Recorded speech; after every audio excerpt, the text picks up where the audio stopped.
Hello and welcome to another D&D Stories. I am your host, TheWriter. This is the show where I sit here and regale you with all the tabletop gaming stories and remember when something cool happened. So today we have a bit of a multi-part mini story for you. There's a bunch of different games that ran under the same theme that didn't really amount to much, so I thought I would throw them all into one episode because they all have to do with the same topic. Now, you've heard of the Curse of the Mummy, and you've heard of the Curse of Castle Strahd, and you've heard of, the Curse of this and the Curse of that. But today I will tell you the Curse of the Stonestep family. Now, the Stonestep family was a lineage of heroes that I made up over the course of many years, popping up in different campaigns here and there. It was just like a series of characters that shared the last name. It wasn't anybody's kid later on down the line or anybody's wife. They were just people that shared the same last name in different settings, in different continents, different planes of existence, whatever you want to call it. They had nothing to do with each other. It's just, Tony is not good at naming things, so the name Stonestep just kept coming up. They were all human. They were all hovering between level 1 and level 10, so none of them were like Titanic heroes of yore. They just all happened to be the same last name. Now, unfortunately, I realized over time that every time I played a character with the last name Stonestep, that campaign was doomed to fail. Now, not necessarily because the heroes all die or the world ends or anything like that, but like the game would fall apart. Like the DM would get busy or vanish or ghost us if we were over the internet, or the players would lose interest and we would just stop and things like that. Given the sheer number of different characters that I've played with the last name of Stonestep, not a one of them ever finished their quest. Not a one of them ever made it to the end or saved the world or anything. The campaigns that all of them were in just fell apart. Some, there were many, but I'm going to tell you like the main 3 or 4 today. So strap in for several different small stories here. Now, we'll start with, I think, the most recent one of Duroc Stonestep. He was a human fighter, I think like level 5, level 3, something like that. He was a shamed city guard who was responsible for a civic building burning down, so they switched him over to the night shift so he would be out of sight, out of mind. But he owed a debt to the city for, not hanging him, for all the ruckus that had been caused from this fire. And the campaign that we were in was a dungeoneering culture. Now, what does that mean? That means that the world is covered with ruins and tombs and underground tunnels and things like that, just waiting to be dug up, waiting to be explored, almost like the Valley of Kings in Egypt, or Arthur's tomb in Europe, or the Illuminati labyrinth in, or Area 51 in the USA, these legendary locations that they're just waiting to be plundered of whatever treasure they've got or whatever ancient lore and secrets. So the entire idea of the campaign Duroc Stonesteps was that a major series of like small dungeons and tombs and stuff had been uncovered in this valley on the other side of the desert, and we were going to travel there and basically enter a lottery to see who gets the rights to what dungeon, because if you had the little card and it matched the plaque that the Adventuring League put on the cover, you could go in, but nobody else. So let's start. Duroc and his companions, it's not super important who all these people are, but they decide they're going to set out across the desert.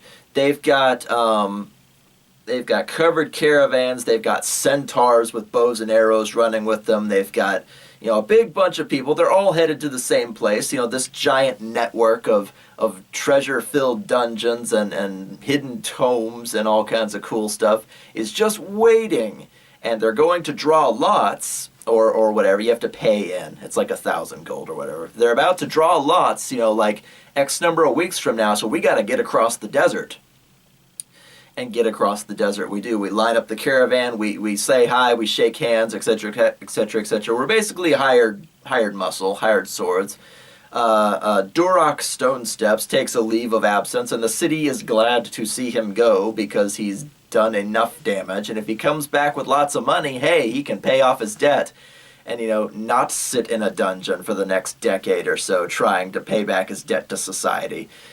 So, across the way, Duroc, I actually looked into the Sandstorm book, and I got worried at all the tarantulas and snakes and scorpions and crap like that were just going to assault us in our sleep, and you don't see them coming until they bite you. So Duroc actually invested a lot of money into like repellent oils, like insect repellent or no, vermin. That's what it was, vermin repellent. And vermin is a big category in D&D. It covers tarantulas, snakes, rats, all kinds of small stuff that carries the plague or carries poison, etc., etc. And that was what Duroc was doing for most of the way across the desert, was passing out vermin repellent to all the party members so that we didn't get jumped by a swarm of rats or stumble into a tarantula's nest or a trapdoor spider's nest and get bitten 17 times. Oh, you've got 12 hours to live. Fuck! So he spent a good amount of time, quote unquote, taking care of the party, making sure nobody got struck down by any of the smaller threats of the desert. And they carried plenty of water and they carried plenty of food. And there's tons of nameless NPCs running around. But we do get attacked by wargs, who are like hunched over, slathering like dog people. And they've got bows and arrows, they've got cudgels, they've got clubs. It's a slow-moving caravan with a lot of people and a lot of supplies. So yeah, there are, these men are a desert people. They value water, not gold. So they're there to attack us for our food and water. And I lined up Duroc with throwing axes, which was a type of weapon I had never used. I was never really into like throwing daggers or throwing axes or any sort of like darts or anything like that, because a bow and arrow is better, surely. But if you have throwing axes or anything like that, you don't have to stock up on ammo.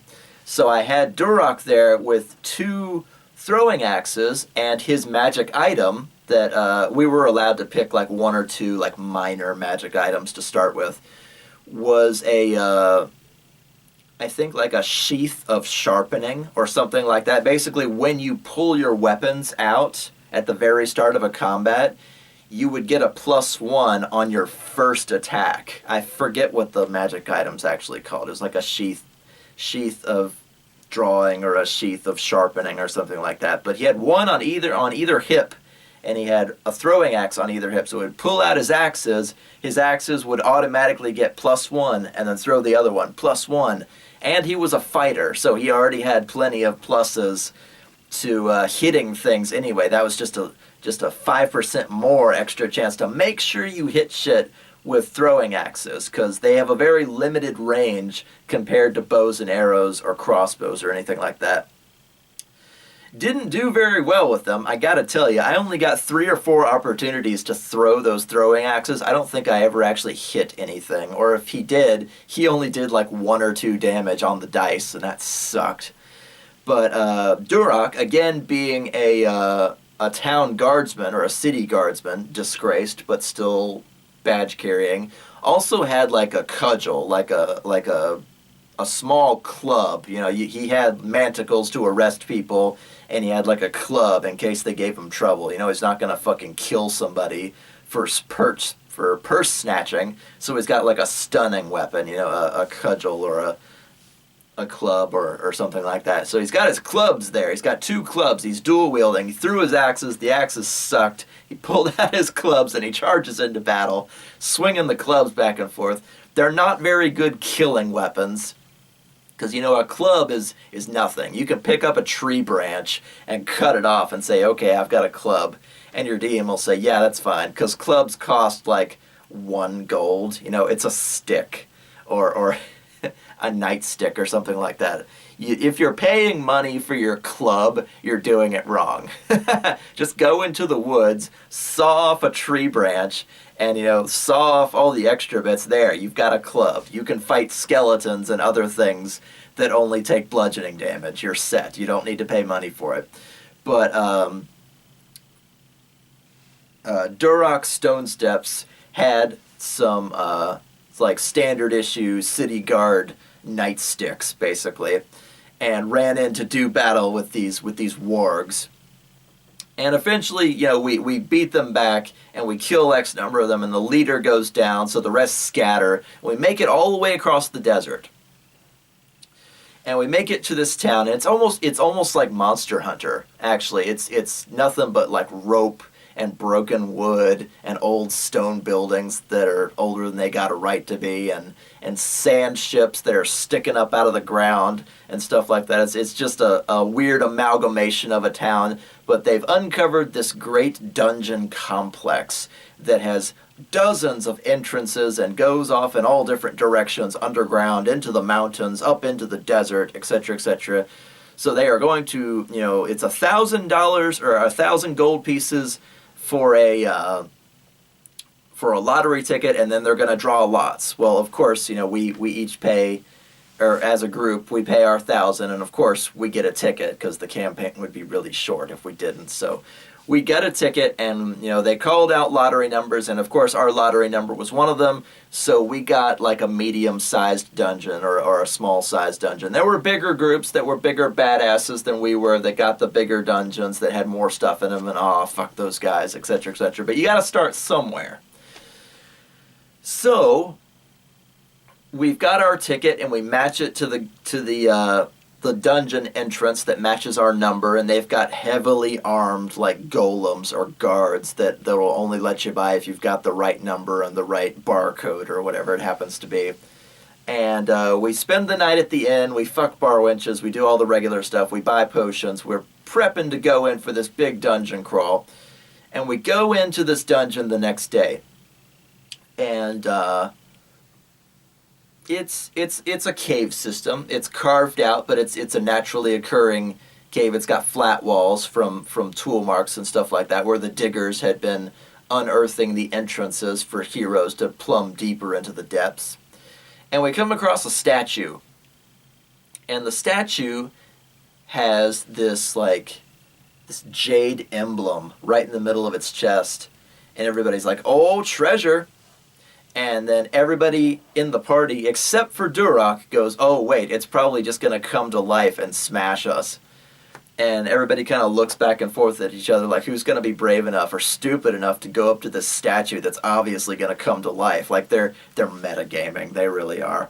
But Duroc came here for treasure, damn it, and he's going to go up and get that jade emblem out of that statue, and it's going to be all his because you fucking cowards don't want to step anywhere near this thing. So he saunters up to this statue, and he's got his throwing axe, and he starts prying it out, and he gets the jade emblem, and then the statue comes to life and attacks them. Shit. So he stuffs the emblem away, and we break down this statue over time, and Duroc is not sharing the spoils of his plumb into this dungeon, because fuck you guys, you were too cowardly to come up to this statue with me. You shall not share the spoils. And we kind of ended it off around there. The dungeon kept going, who knows how far, but the session ended there, and we kept putting it off after that. Like, our DM got really busy, and then somebody else had something to do the next week, and somebody else had to do the next week, and then the next week, and the next week, and 5, 6, 8 weeks went by, and we hadn't done anything in this, and I was like, dude, I could be in a different game right now. It's been 2 months, we're going on 3 months, we have not gone anywhere. I've got to bow out, and then after that, so-and-so's got something else to do. I could be in a different game. We all went our separate ways. The game just fell apart. Not for any particularly horrible reason. We didn't hate each other. We didn't hate our DM. He was fine, etc., etc. Life got in the way. But though, such ends the adventure of Duroc Stonesteps. Now, later, or I guess earlier, these aren't really in chronological order, but another campaign that I was in, I created a character, or let me backpedal. You guys remember the Gamers Guild, right? At Western Kentucky University. I've talked about them several times now. And I was in several games, just like throughout my schooling, with different groups of friends on different occasions and stuff like that. And we had one guy who was, he had a fairly good reputation as DM. We'll call him John. John had a fairly good reputation as a GM.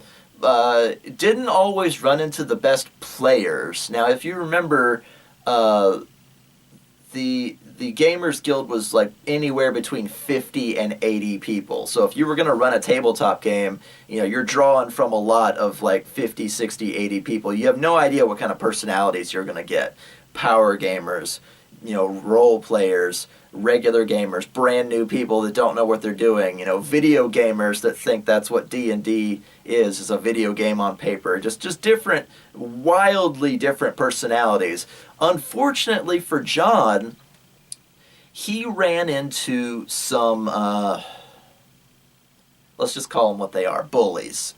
D&D playing bullies. There was this 3 guys who, not just because they were power gamers, because that's a type of gaming, and it's hard to tell the difference between power gaming and optimizing. That's a debate for another day. But they were very good at 3rd edition and 3.5. They knew the system inside and out. They were always making very powerful characters, and they ran several games.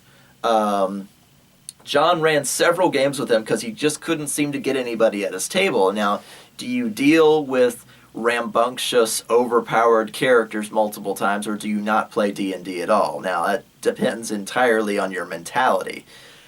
John chose to play with these guys to train himself as a DM for that kind of player, because, again, normally you'll have one optimizer or one power gamer, or whatever you want to call them, in a group. You'll end up with like a role player, a new person, a power gamer, and then something else. There's usually one in every group, and these 3 guys stuck together like the birds of a feather, and the only problem was John would not run a campaign with less than 4 people. So these 3 guys got into the really bad habit of bringing in like a new person or a shy person or a role player and then just like throwing them under the bus, like using them as like the sheep on the leash for traps, or being complete dicks to them, or taking their share of the treasure, or threatening PvP, etc. They were a 3-man team, and there was no room for whoever the 4th person happened to be. They were just there as a warm body to make John run the game. Now, John noticed this over the series of like 2, 3, 4 campaigns, and again, he was having a lot of trouble finding other people, probably because they gained a reputation over time.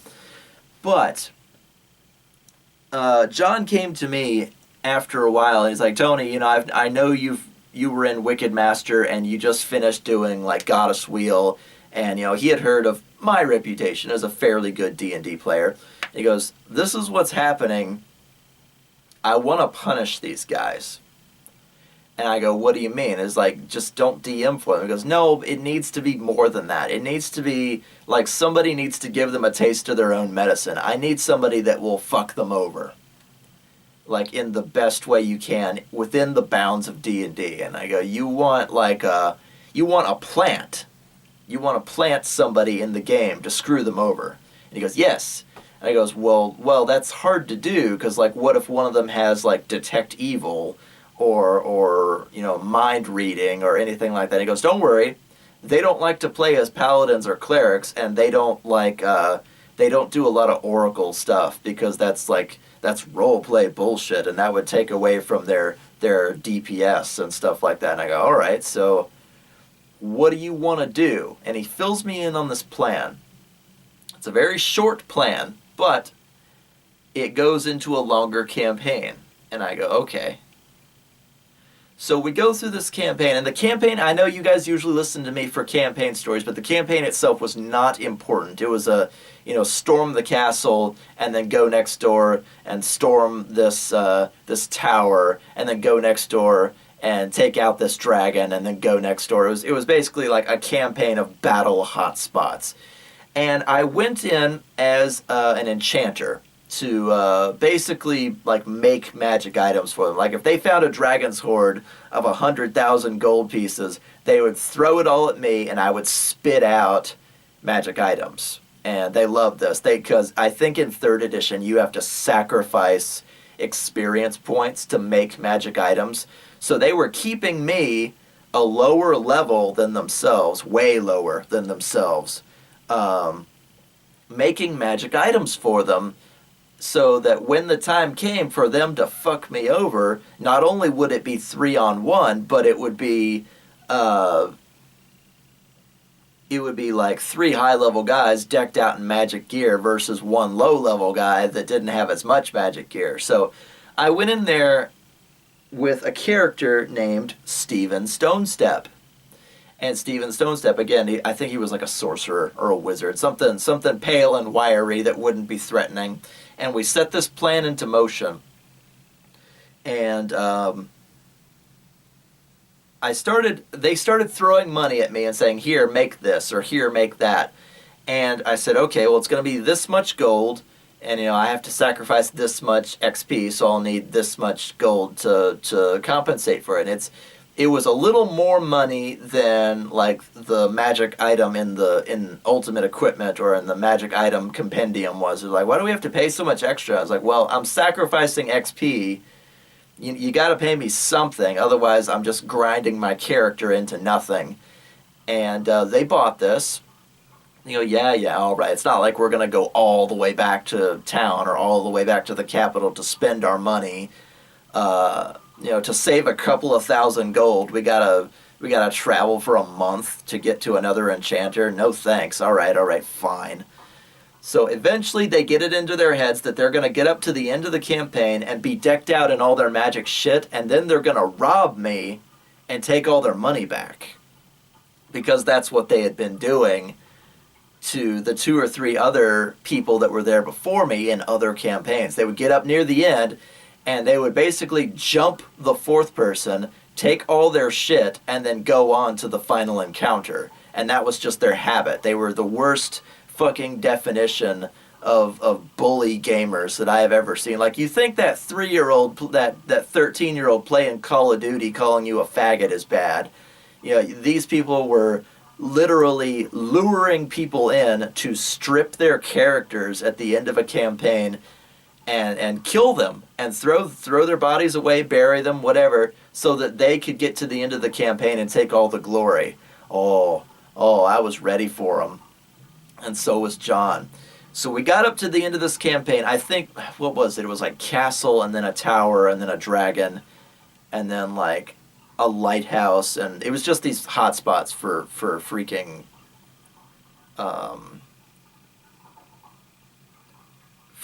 battles, because that's all they were good for. They weren't good at puzzle solving. They weren't good at RP. They weren't good at diplomacy. They were just there to kill shit and get better magic items. They should have been playing Diablo on a LAN party somewhere. D&D was not the appropriate game for them.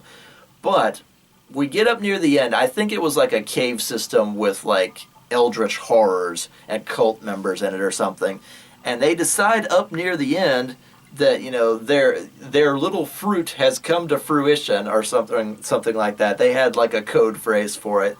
For the 3 of them to turn on me, and they basically say, hand over your gold and all your magic shit. This is the end of the line for you. And there's monsters in the next room. There's a portal to one of like the Abyss or the 9 Hells over the other way. And it was like, this is the end of the line for you.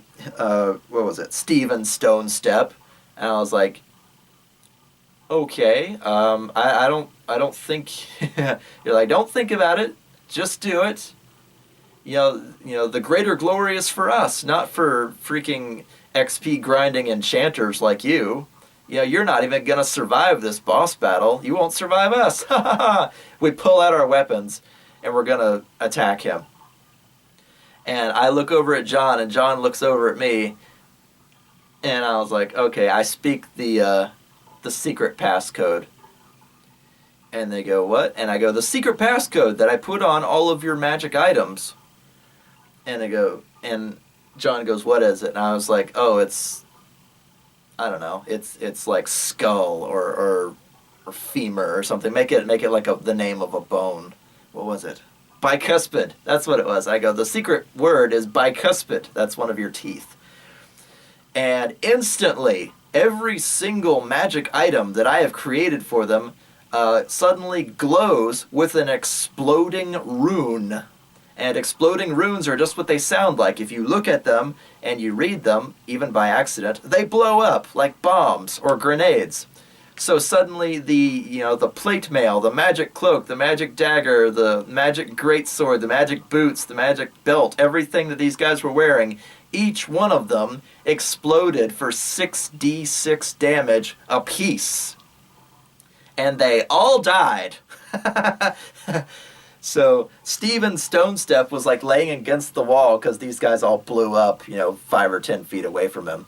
But their body parts are raining from the sky, sticking to the stone ceiling and raining every which direction. And then they go, what fuckery was that? And I go, you wonder why I took so much extra money from you guys is because on each magic item that I gave you, I put an exploding rune, like embedded it onto each one, like in plain sight where you would see it. And then on top of that, I put an invisibility spell. So it was an invisible exploding rune. And when I spoke the command word, bicuspid, the invisibility spell would peel off like a sticker, and a part of your armor is glowing, or your dagger is glowing, or your belt is glowing. So of course you look down at it, and an exploding rune is one symbol, so all you have to do is look at the symbol and it blows up, 66 damage. Now, don't we get reflex saves? You want a reflex save out of your plate mail? I don't think so. You want a reflex save out of your belt? No. So they took however much, 24, what was it? No. Yeah, 24d6, 30d6 of fire damage apiece from all the magic shit that I had made them that they gladly took from me, even though I was asking for extra money and they never looked into it. And I was like, why didn't we see these magic... you have to put the definition of the magic item on there. It's like, not if it's hidden. If it had said, belt of strength +6... with an exploding rune on it, you would have suspected something. So I put, rune of strength, or what is it, belt of strength +6, and then put the rune and then made it invisible, so it wasn't even on the stat block. You took it and you didn't even think about it. It's like, I've heard of you assholes. You think I didn't have a contingency plan? 2 or 3 or 4 campaigns in of you guys being absolute bastards to other people. So we got him. We got him good. And of course the campaign ends there. Steven Stonestep ran quickly from the cave, didn't pick up any body parts, didn't pick up any magic items. They all got blown up. Steven Stonestep ran away and rode off into the sunset, having rid the world of these 3 fucking assholes that were robbing and killing their 4th party members en masse. And so John and I do, I request the highest of 5s. And he was like, get away from my table, you assholes. And, I request the highest of 5s again. So that was just a revenge plot. That wasn't even, the campaign itself didn't matter. But again, Steven Stonestep, the campaign did not reach its end because these 3 assholes didn't want to play nice with their 4th party members. Across a number of campaigns, like if somebody did that once, that might go down in history as like the one time that they ganged up on a 4th party member. But after the 2nd, 3rd, 4th time, this was clearly being a habit. And, cliques do not have a place in D&D. where you're leaving one person out, because, it's a team sport. You need to work together. You cannot leave one person out just because you're better friends with the other two party members. But we showed them what for at the end of a very long campaign. It was like 7 or 8 sessions long. But we blew them up. And then, of course, John never DM'd for them ever again, and I never DM'd for them to begin with. So they had a reputation by then, and nobody at Gamers Guild wanted to have them at their D&D games. At least not all 3 of them. They might take 1 or 2 of them in the same group, but not all 3, because they would do this weird bullshit of trying to kill off the 4th party member before the end. Anyway, we showed them by blowing them up. And let's see, I've got another one here. Yes, Celia Stonestep. Celia Stonestep comes from a campaign that I participated in from the website called Dark Nest. Now, if you don't know what Dark Nest is, good, keep it that way. But once upon a time, I was a horny college student, and Dark Nest was kind of the place to go. I don't know if it's still around. I might have to Google it. But Dark Nest at the time was kind of the online forum to go to if you wanted like a lot of sex and nudity and chauvinism and stuff like that in your D&D game. Basically like playing by post in a forum or playing by IM or maybe on Skype.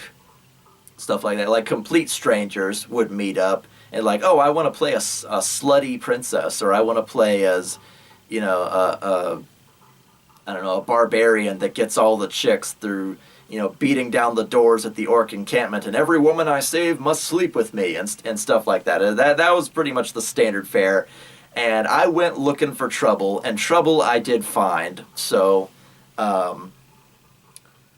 I created a character named Celia Stonestep. In fact, I think she might have been the first Stonestep, now that I think about it, because there's several of them, but I only remember like 2 or 3 of these. Celia Stonestep was a knight, and the campaign was very simple, as most Dark Nest campaigns tend to be.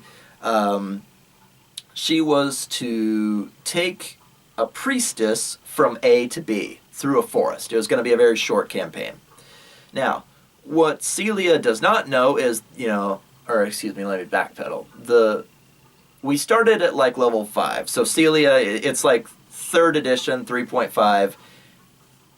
She's like a standard human knight, and I find knights very interesting in D&D because they're quote-unquote better than fighters, but better at like one-on-one stuff. But they can't flank, but they do get Knight's Challenge, etc., etc. I think they're a very interesting class. So I figured, given the nature of this campaign, I would stand a better chance if I was in plate mail. So I dress up Celia, the knight, in this plate mail, and I figure, if I'm supposed to get a priestess from A to B, we should go on horseback. And I leave her at like the local Pelorian temple, because that's what she is a priestess of. And I think actually Celia Stonestep was like a Pelorian knight, like not quite good enough to be a paladin, but like well on her way. Like if she had made it to level 10, she might have started taking levels in paladin just as like a character decision. But Celia goes to like secure horses, and how much money does she have? Not very much. So does she sleep with the stable hand to rent horses, or does she go like whore herself out? And like, no, she is an upright knight of Pelor. Surely I can do like some diplomacy or something like that.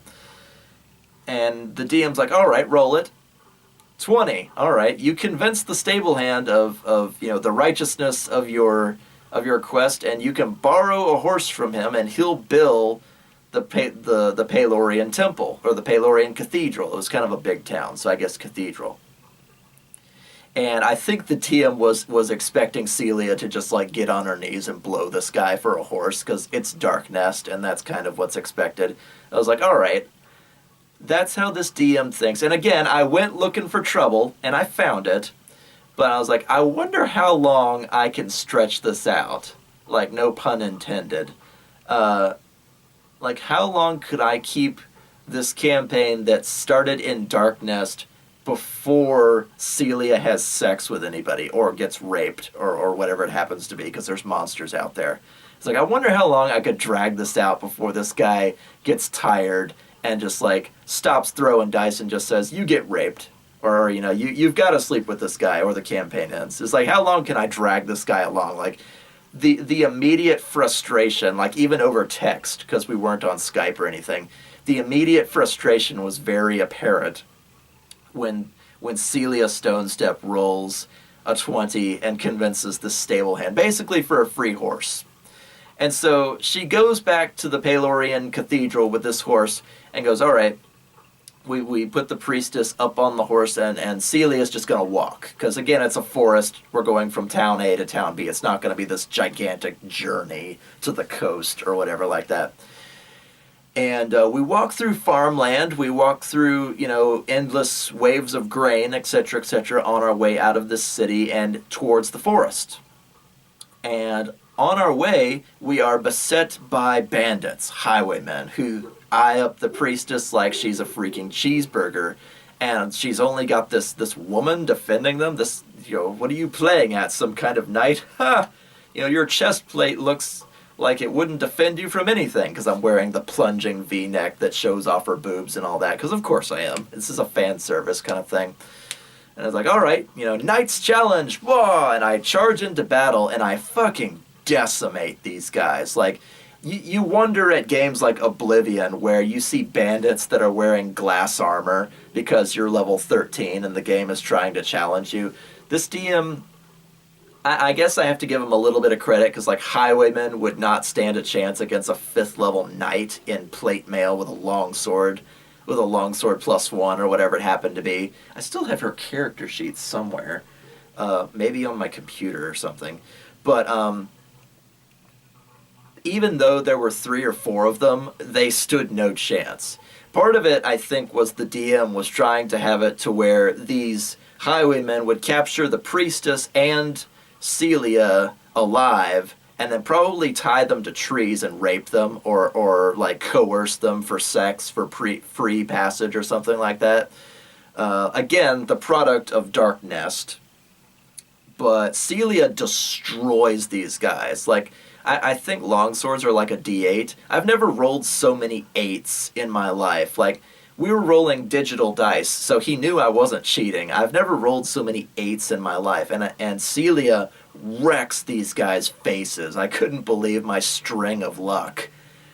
And she's like, all right, you lay these guys out. What are you going to do with them? And I was like, I fucking kill them. They're highwaymen. They wanted to rob us and rape us and probably, you know, take us in to play with until our bodies gave out. And the priestess is standing there looking scared and demure. I was like, close your eyes. Slice, slice, slice, slice. Okay, they're all headless on the roadside. He's like, are you sure you're lawful good? Lawful good does not mean lawful nice. We move on. And he's like, all right. So he has seen the fury of Celia Stonestep. And I was like, all right, while we're traveling, I take a potion, I eat, I make sure that, you know, I take a turn riding on the horse as well, you know, kind of like riding bitch on a motorcycle, just like behind her, drape my arms around her, you know, leave my hands in her lap or something like that. So we're riding along. And it's like, all right, while you're traveling, like well into the evening, you know, it'll take a couple of days. Right as you're about to stop and make camp, you are attacked by orcs. And I go, oh, orcs, okay, that's more dangerous than highwaymen.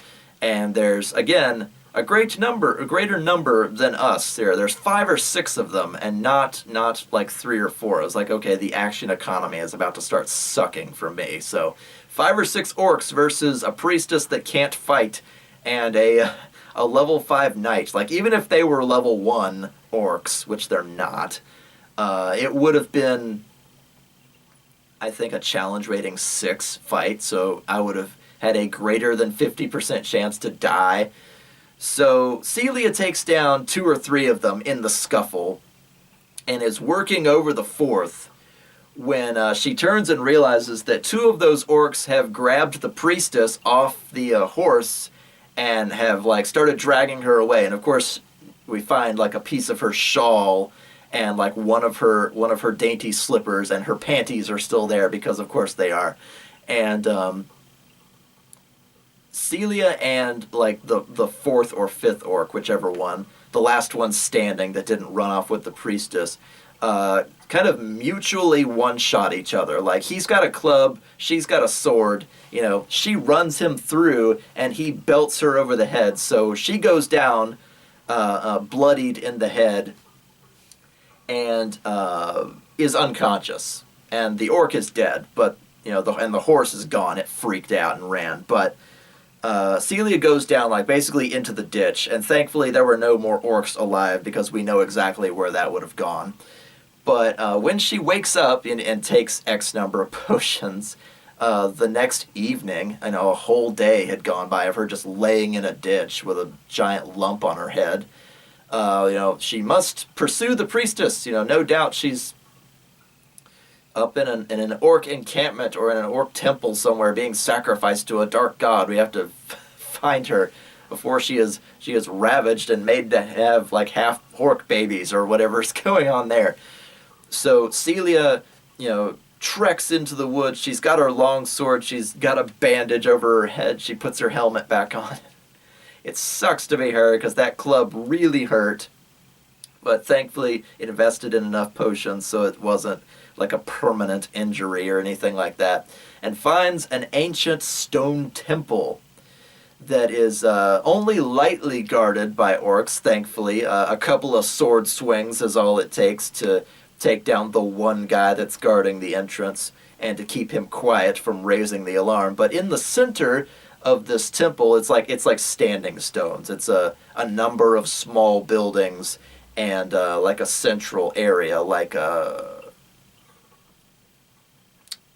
I keep thinking standing stones, but that's not. Stonehenge. It's like Stonehenge in the middle, and it's surrounded by small ruined buildings. And of course, it doesn't take long for Celia to be captured and thrown in like a dungeon, temple, jail kind of thing, where she'll be stripped of all her things and left there until after the ceremony, and then they will send down all the orcs to have their filthy way with her. So Celia is like strapped up against the wall, naked, all her stuff is gone, all her sword, her everything, her armor, all of her potions, her bag, everything is gone. She is naked in this dungeon, like something out of heavy metal. It's just like 70s naked. But it doesn't take long for her to realize that she has a neighbor, and the neighbor is a frogman. And why there's a frogman in this dungeon too, I don't know. Maybe the orcs captured him as well. But he has double joints, so he can kind of reach through and around the wall that separates them and fiddle with the lock. And he has these elongated fingers and just a bit of metal. Is like, if I help you get out, will you help me? And Celia's like, all right, yes, fine. And he fiddles with the lock with like a hairpin or something small made of metal for a while until her manticles come undone, and she kind of gets down off being chained to the wall. So she's got a manticle on one wrist and a long chain off of that. It's like, I could whip this around like a whip and like fucking choke people and stuff. And the frogman next door hands off the hairpin, and Celia spends a long time just kind of squatted down working the lock on this jail cell.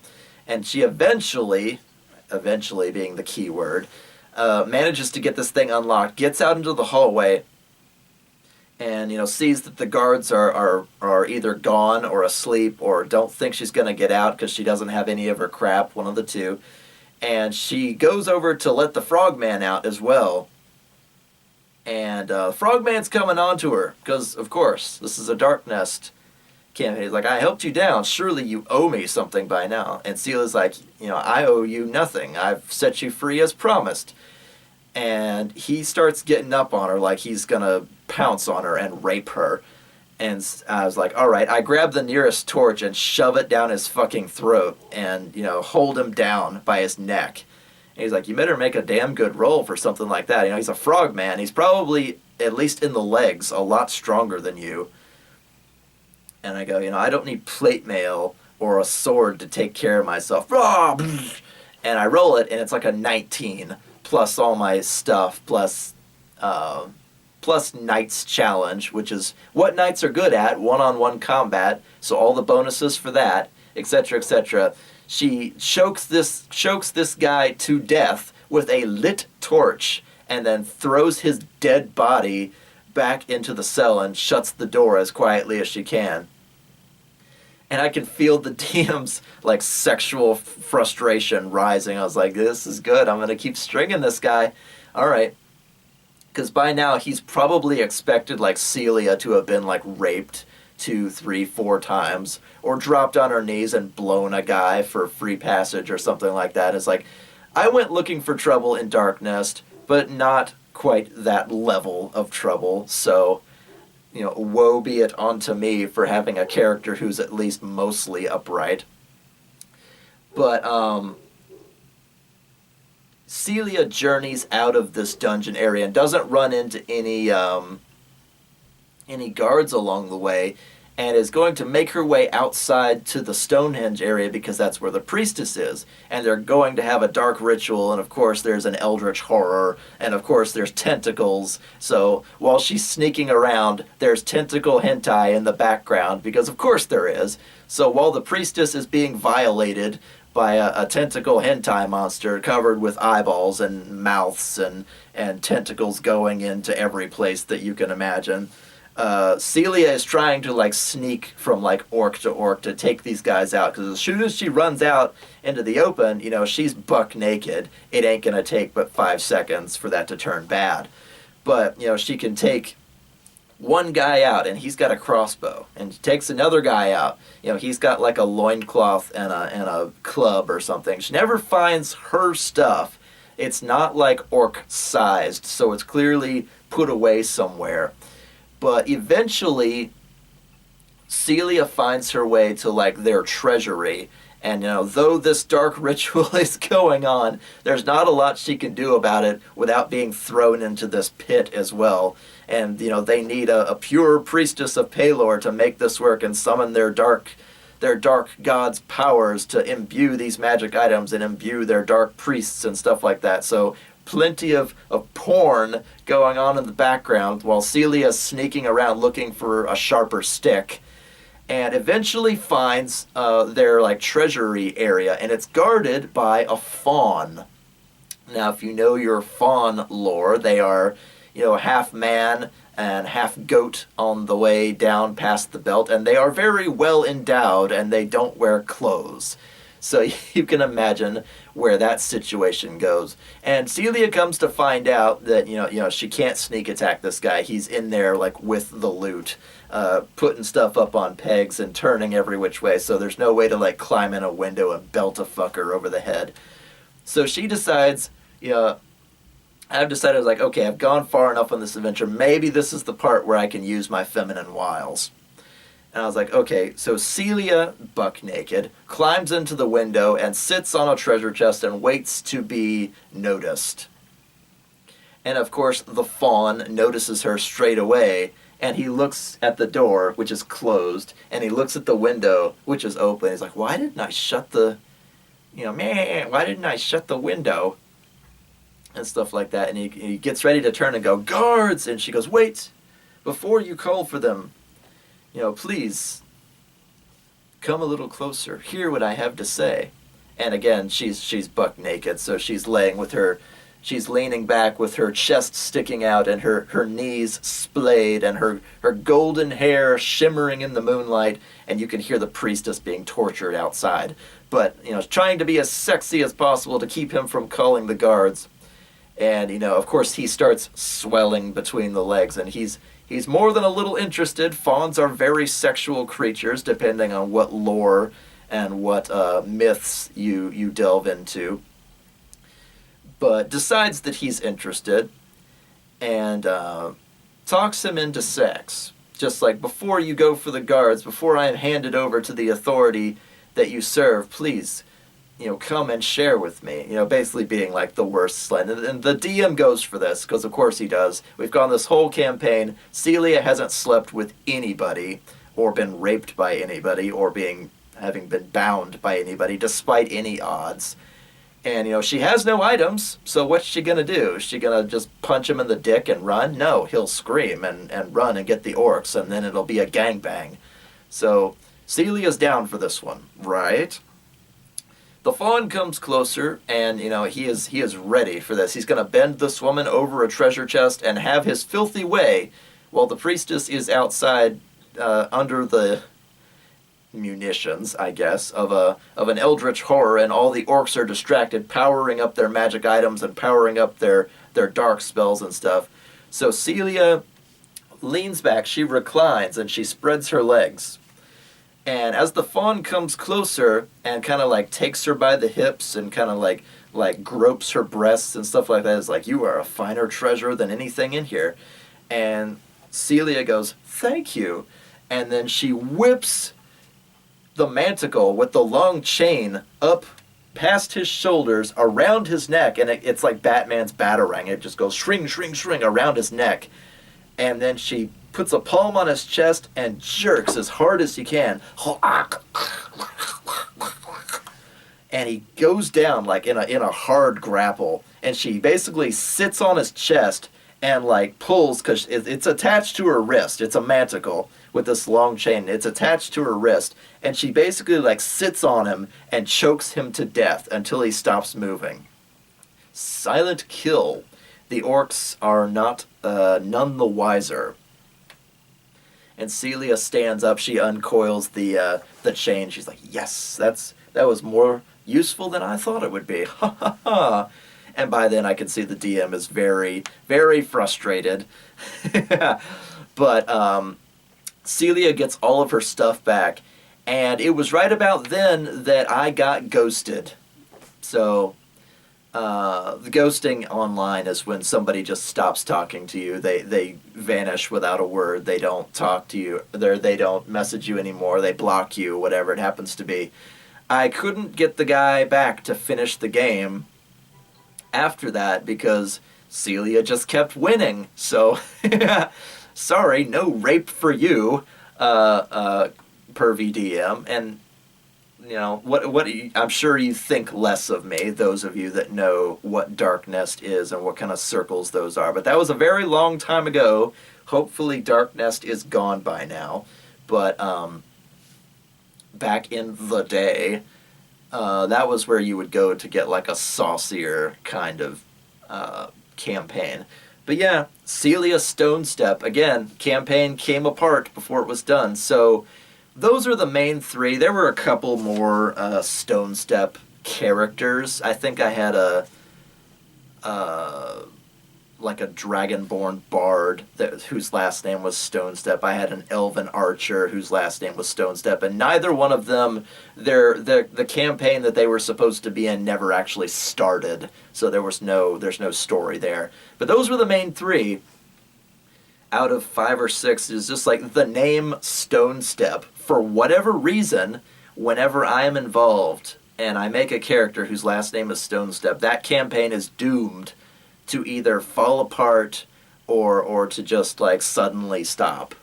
So I ended up, over time, over like 15 years, I've come to call it the curse of Family Stonestep, because they never finish their quests. You never find out what happens to them. You never find out if they die or they're successful or what end their adventures come to, because anytime I play somebody with the last name Stonestep, the campaign is doomed to never reach its completion. So I will try very hard never to make another Stonestep. I think the 5th one, I think the last one in the line was Duroc Stonestep, the one who was going for the dungeon lottery. I think he was the 5th and final one that I will ever make, because what is it? I lost my train of thought. I'll probably not make any more Stonesteps because I don't want any more campaigns to come apart. I like to play D&D, and, after the 3rd or 4th one, I should have recognized the pattern, but oh well. So that is the curse of family Stonestep. I hope you enjoyed that story, and I will see you guys on the next D&D stories. Keep gaming. Hi guys, T here. Remember to hit that like button for me on your way out. If you'd like to see artwork and maps from my gaming table, check out the D&D Stories Facebook page. Also, I have a Patreon if you'd like to toss a few gold pieces into your humble bard's hat. Links in the description below. Keep gaming!